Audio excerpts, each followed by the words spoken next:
حضرت شیما تھی نا نبی پاک کی رضائی ہمشیرہ حضرت حلیمہ کی، تو ان کے سارا قبیلہ گرفتار ہو کے آیا تھا.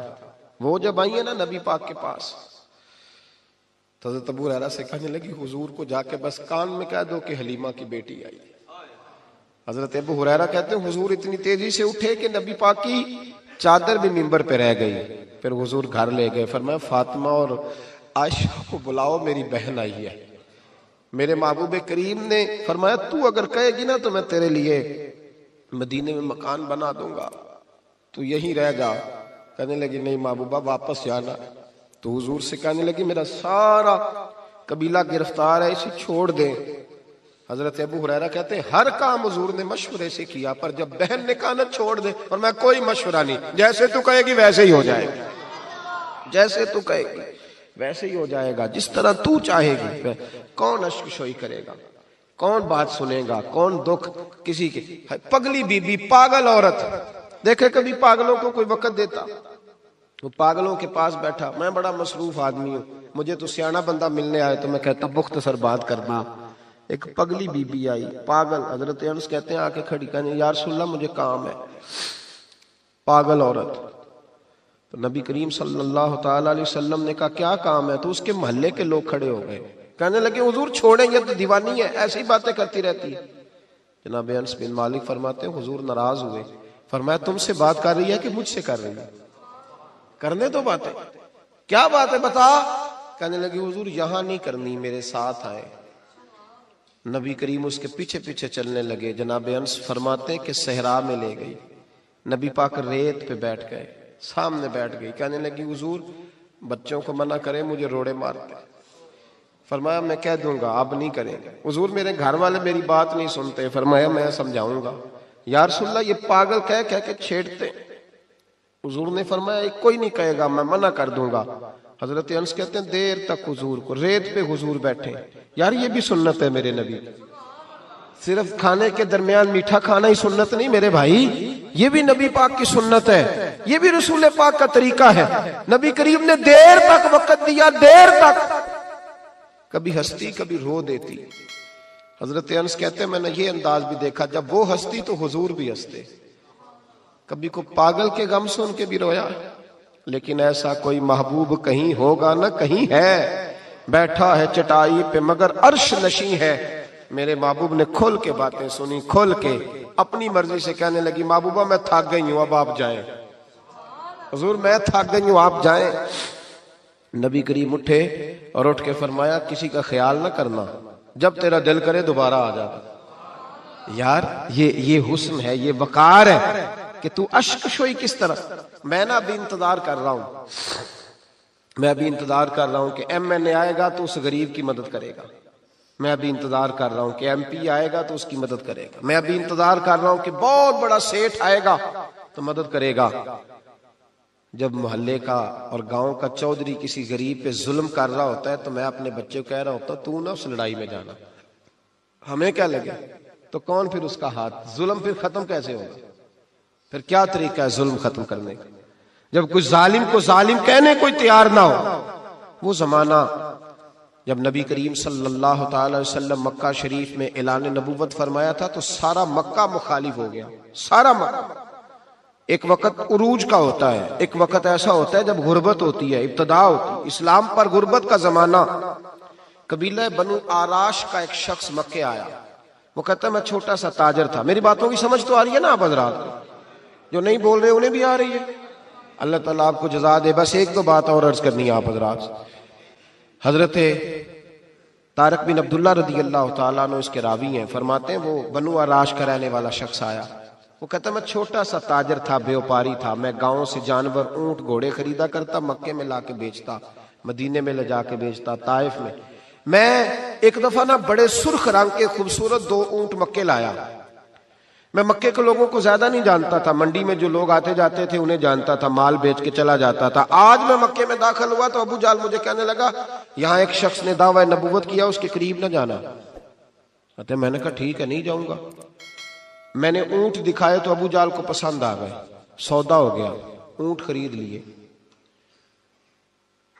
وہ شخص کہتا ہے کہ اونٹ خرید کے نا، تو کہنے لگا فلاں محلے کی فلاں گلی کے فلاں کونے میں میرا گھر ہے، کل آ کے پیسے لے جانا۔ کہتے میں اگلے دن پیسے لینے گیا تو کہنے لگا آج نہیں میرے پاس، کل آنا۔ میں اگلے دن پھر گیا پیسے، کہنے لگا نہیں کل آنا۔ ہوٹل ہوتے نہیں تھے، مکے میں میرا رشتہ دار کوئی نہیں تھا، میں فٹ پاتھ پہ سوتا، جو چند کھجوریں اور سرکہ میرے پاس تھا وہ پہلے دن ہی ختم ہو گیا۔ انویسٹمنٹ بھی ساری وہیں لگی ہوئی تھی، گھر میں بچے بچیاں انتظار کر رہے تھے، میں بڑا مجبور ہوا، تھک گیا۔ تیسرے دن میں گیا تو میں نے کہا پیسے، کہنے لگا کل آنا۔ میں نے ذرا دبا کے بات کی، میں نے کہا یار میری کوئی پھپھو تو رہتی نہیں مکہ مکرمہ میں، غریب آدمی ہوں، میرے پیسے دے میں جاؤں۔ جب دبا کے بات کی تو کہنے لگا جا دوڑ جا، جہاں سے ملتے ہیں لے لے، بھاگ جا۔ جی تاجر جب ڈوبتے ہیں نا تو معاذ اللہ تعالیٰ کچھ تو ایسے ہوتے ہیں جو خودکشی کر کے مر جاتے ہیں، اس لیے کہ بڑے لوگ ان کے ساتھ وابستہ ہوتے ہیں۔ جب کسی کی اصل راہ سے ڈوب جائے کہتے ہیں میں کانپنے لگا۔ میں نے پوچھا لوگوں سے کہ تمہارے چودھری سردار بڑے کہاں بیٹھتے ہیں؟ تو کہا وہ جو حرم مکہ کے ساتھ ٹولیاں بنا کے بیٹھے ہیں نا، وہ سارے ہمارے سردار ہی ہیں۔ کہتے میں وہاں گیا، ابو سفیان تھے، ابو لہب تھا، عتبہ، طیبہ، شیبہ، ابو البختری، اخنس بن شریک، سب بیٹھے۔ میں نے جا کے کہا یارو میں بنو عراش کا رہنے والا ہوں، چھوٹا سا تاجر ہوں، 2 اونٹ یہاں لا کے بیچ بیٹھا ہوں تو ایک شخص نے خریدے ہیں، وہ پیسے نہیں دیتا۔ کہتے ہیں عتبہ بولا یا ابو سفیان بولا، کون ہے جو تیرے پیسے کھا گیا؟ طاقت ہے کسی کی نام لے؟ تو کہتے ہیں میں نے کہا اس کا نام ابو جہل ہے۔ جب میں نے یہ کہا نا تو کہنے لگے اوہو وہ تو پیسے نہیں ملتے تیرے، وہ تو بڑا گنڈا ہے، تو بہت بڑے بدماش کے پاس ہونا چاہیے، وہ تو نہیں پیسے ملنے لگے، کبھی نہیں ملتے۔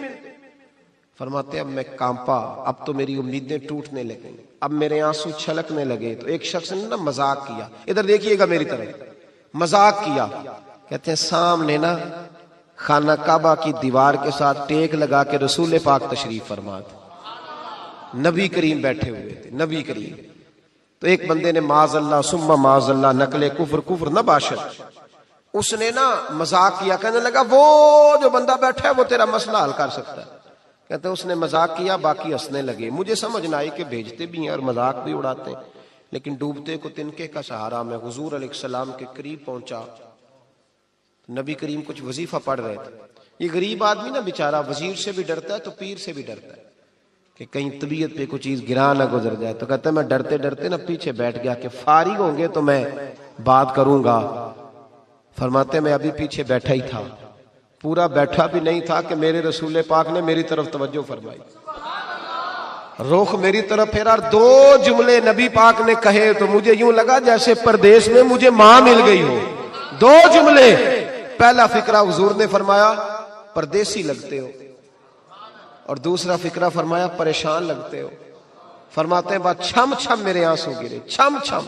اور بھائی کوئی اپنا ملے تو رونے کا مزہ آتا ہے نا، کوئی دکھ پوچھے تو پھر بندہ آنسو گرائے نا، ہر ایک کو تو دکھ سنائے بھی نہیں جاتے۔ وہ شاعر اردو کا ہے، آپ کی سمجھ میں آ گیا تو بڑا اچھا ہے۔ اس نے کہا تھا کہ ہجوم غم میں بھی توہین ضبط غم نہ ہوئی، ہم اس احتیاط سے روئے کہ آنکھ نم نہ ہوئی۔ ہجوم غم میں بھی توہین ضبط غم نہ ہوئی، ہم اس احتیاط سے روئے کہ آنکھ نم نہ ہوئی۔ ہم روئے بھی ہیں پر ہم نے کوشش کی ہے کہ کوئی ہمارے آنسو نہ دیکھے، چھپ چھپا کے روئے۔ فرمانے لگے نبی رحمت صلی اللہ علیہ وسلم نے فرمایا پردیسی اور پریشان لگتے ہو۔ کہتے میں جب رویا نا تو کریم رسول نے کام بھی نہیں پوچھا، یہ بھی نہیں پوچھا مسئلہ کیا، مجھے تبکی دی۔ فرمایا چپ کر، روتا کیوں ہے؟ جیسے تو کہے گا ویسے ہی ہو جائے گا۔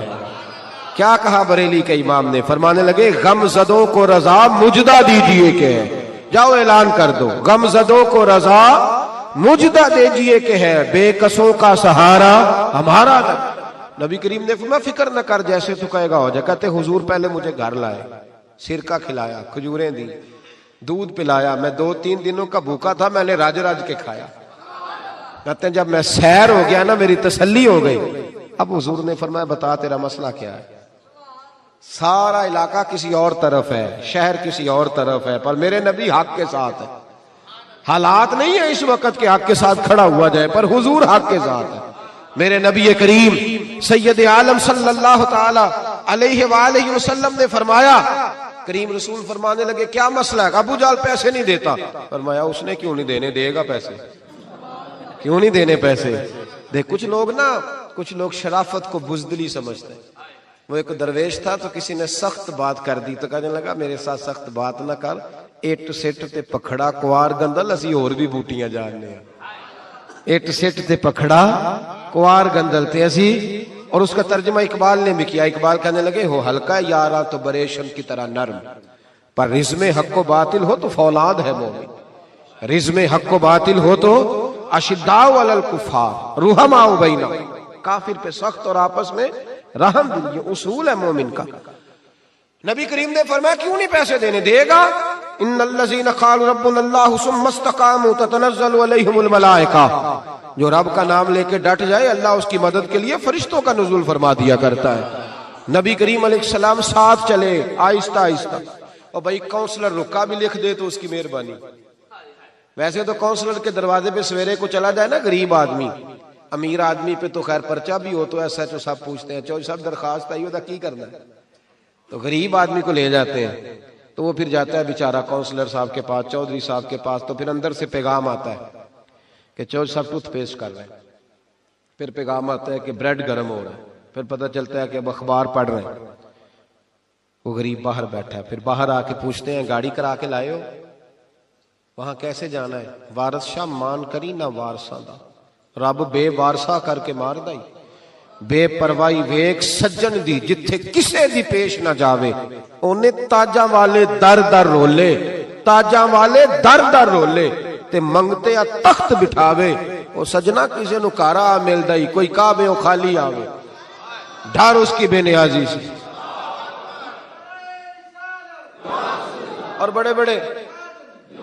بڑے بڑے حاجی نمازی, ناراض نہ ہونا میری بات, بڑے بڑے حاجی نمازی حق کی بات کرنی ہوتی ہے تو پیچھے ہٹ جاتے ہیں. ایک بابا بلے شاہ صاحب کی بات نہ کر دیں درمیان میں.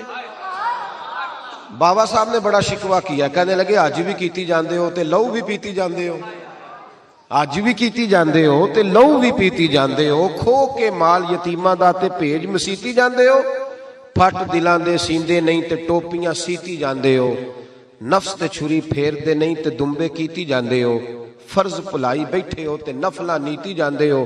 او دسو تے صحیح بلے شاہ نو ایک ہی کیتی جاندے ہو, او کچھ دسو تے صحیح بلے شاہ نو ایک ہی کیتی. نبی کریم صلی اللہ علیہ وسلم نے فرمایا دینے کیوں نہیں, ہم حق کے ساتھ.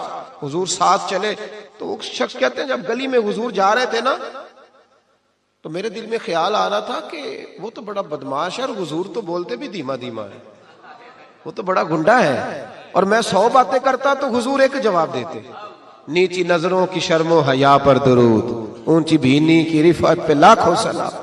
تو محبوب پاک کیسے بات کریں گے, وہ تو بڑا بے حیا ہے. لیکن کہتے سارے رستے حضور نے کوئی بات نہ کی, ککھ سواد نہیں مشری اندر, اسا کھنڈاں وی چک ڈٹھیاں, اینا ساریاں شیواں نالوں گلاں سجن دیاں مٹھیاں. یہ کس قسم کا عذاب ہے؟ جمعے پڑ گئیں, ٹڈیاں آ گئیں, یہ اللہ نے عذاب نازل کیا. جب وہ عذاب میں مبتلا ہوئے تو موسیٰ علیہ السلام سے کہا کہ آپ اللہ سے دعا کریں کہ ہم سے یہ عذاب ٹل جائے.